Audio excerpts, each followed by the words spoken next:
Hi everyone, welcome back to another episode of Alliterations.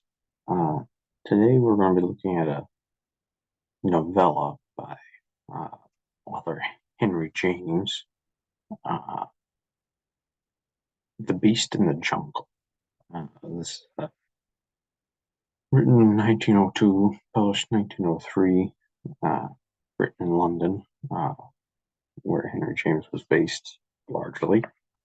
Uh, this is a really interesting tale. It's a little bit longer than some of the other short stories we've covered before, like I said, reaching novella length. Uh, and this story, if you know anything about 20th century literature, this story, I think, really encapsulates that um, that year, that century of literature, uh, which is kind of funny because it came right at the beginning of the century. Um, the Beast in this Jungle tells the story of a man who reacquaints himself with a woman from his past, but he's paralyzed by it's not fear exactly, it's not trepidation, it's not anxiety, it's just a sense that he has of what is usually called fatalism. Nothing good will ever happen.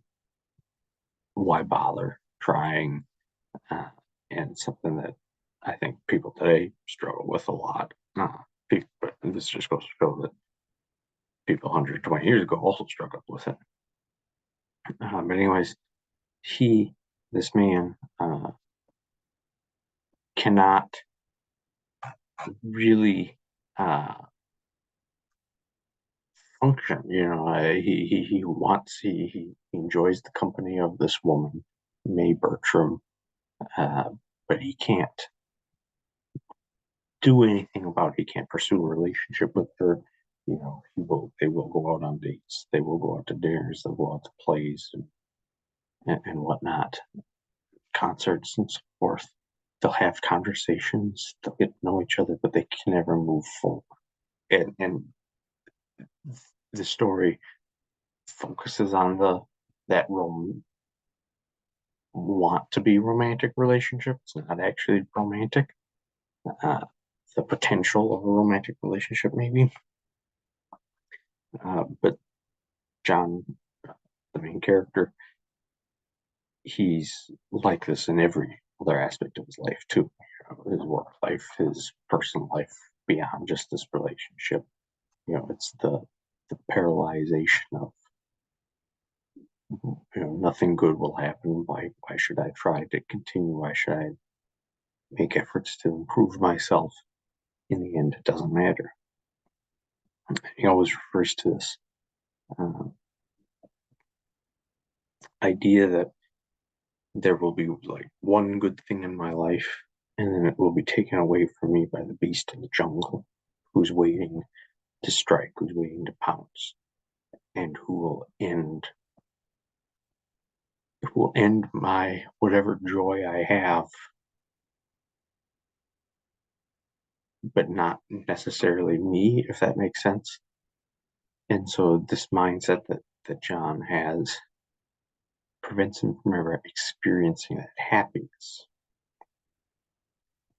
uh, or that elation in life with anything. Like I said, he doesn't get it from me, he doesn't get it from work, he doesn't get it from literature or anything. He just doesn't get it because he knows that once he takes that elation, that pride, happiness, joy, whatever it may be, however you want to describe that feeling, those good, positive,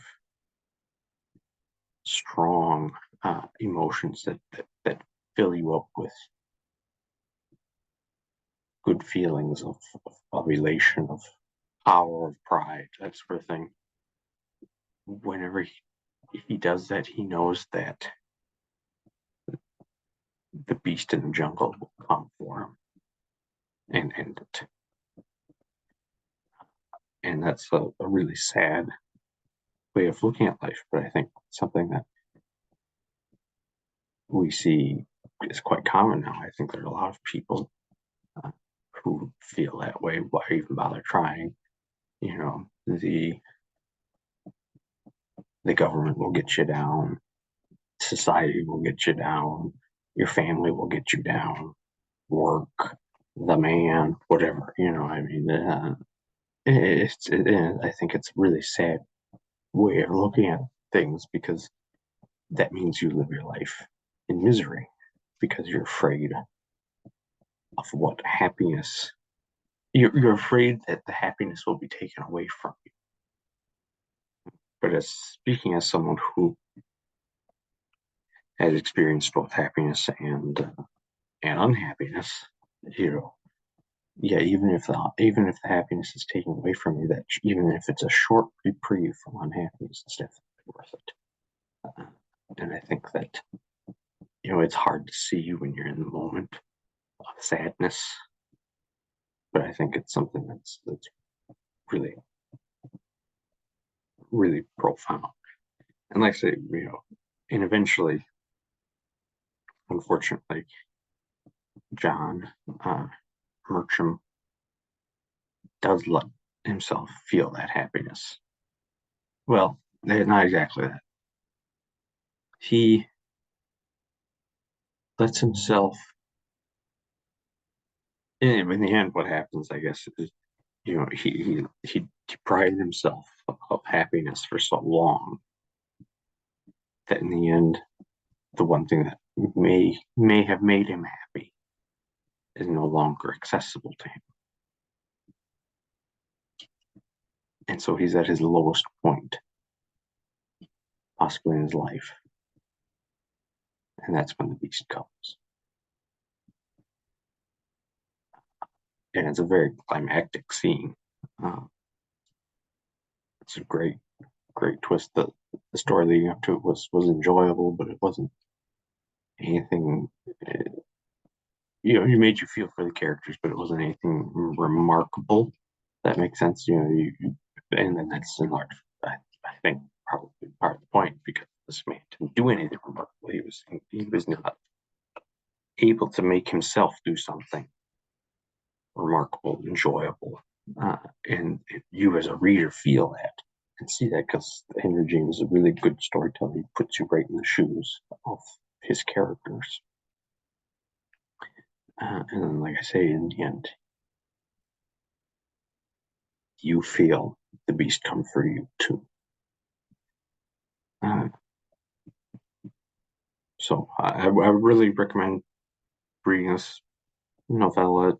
Like I said, pretty short, uh, like 60 pages maybe. Very, very short, very enjoyable. I really liked it. First time I'm reading it. First time, not maybe not the first time reading Henry James, but one of the first times for sure. But back to the way it incorporates itself into the 20th century literature. That's a theme that you see a lot with a lot of not just writers, not just novelists or poets or whoever, but all across art, all across politics of the 20th century, history of the 20th century, philosophy, everything. Reading this, it made me think back to people like Ernest Hemingway, uh, to some regard, Winston from 1984, just to an extent at least. Um, Other people, Virginia Woolf, uh, and actually, I'm thinking about it a little bit more deeply. It really does remind me of Virginia Woolf, uh, and especially To the Lighthouse in particular. There's no point. It's a very fatalistic novella, and the 20th century, especially the first half or the first 60 years, is very, very fatalistic. Uh, again, I think it's partially because of things like the world wars, rise of totalitarianism, uh, just the rise of consumerism, especially the later half of the century, but starting in the 50s and 60s. It's like, what is the point? There's nothing that will make me happy. And like I say, I think that's something that continues on in today's world too. I think I was just reading this morning an article about the deep-seated unhappiness that we in America are experiencing. This was in particular focused on politics, but not exclusively so. I remember, Surgeon General of the United States, Murthy, I think is his name, has talked about the epidemic of loneliness and unhappiness. And I think that The Beast in the Jungle really does speak to that. I would, again, really, really encourage people to read that novella. Very short, very enjoyable, very relevant, and very much so, laissez-faire until the moment of truth. And I think that that's a really, really interesting take on a very, very common topic. So, anyways, 1903 publication, The Beast in the Jungle by Henry James, novella, very short, very enjoyable. You should take some time to look at it, read through it. Tell me what you think down in the comments. Like and subscribe. Share with your friends. And I look forward to seeing you again soon. Take care.